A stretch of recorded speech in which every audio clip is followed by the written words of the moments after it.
Hi, how you going? Thank you for viewing this video. This is the second part, continuing on from my first part on how to choose the right tools for your virtual team. Now, of course, in part one, we discussed about making a requirements list. And before I move on, I can't stress this enough, really. Making a requirements list is imperative. Again, remember we discussed you don't need to know technology. You just need to know what you want it to do for you. So many people rush out, sign up for something and find that it's redundant in 6 months because they've thought it does what they want, but it doesn't really.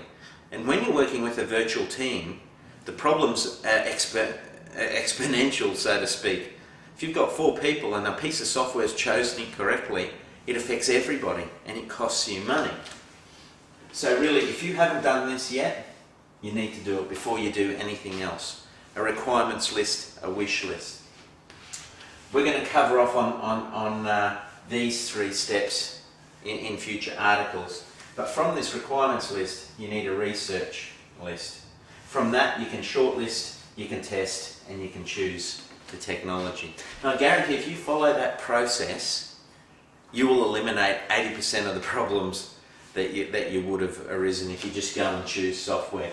But let's just focus on the research list today. Okay?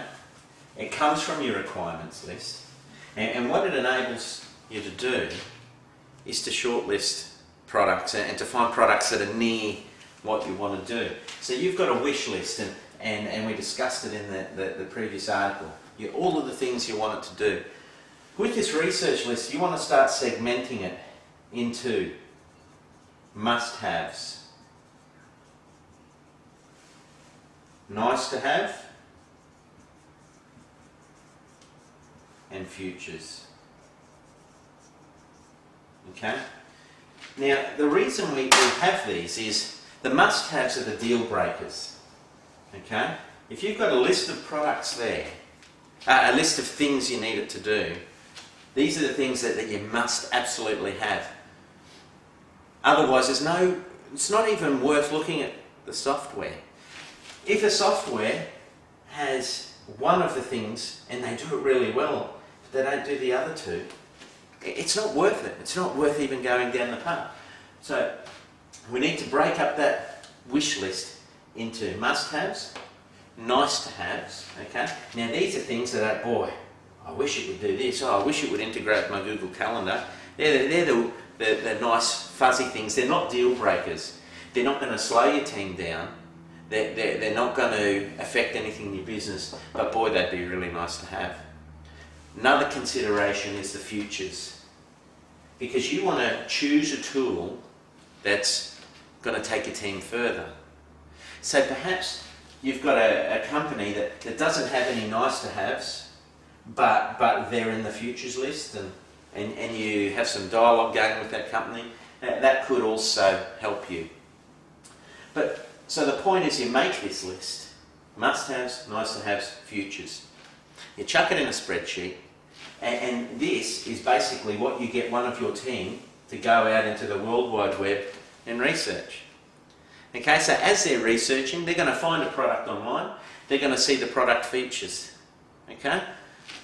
So if this was in a spreadsheet, let's say, and you had the column, sorry about this messy board, and you found, let's just say you found 3 products online. They can simply go down and say, yes, yes, yes, no, yes, yes, no, yes, no. They can quickly tabulate those things. And quite instantly, you can get a really good list of the software that you need to have a look at.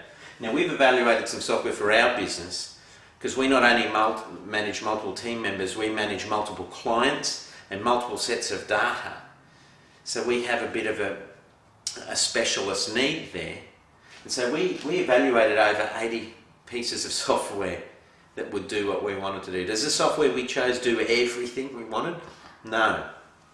But it does the core functions well. But using this process, we saved a lot of hours, and it helps you to shortlist. So what we're going to do in the next article or video I do, I haven't decided what to do yet, I'm going to discuss how you take that research list then and do a short list. Thank you for listening.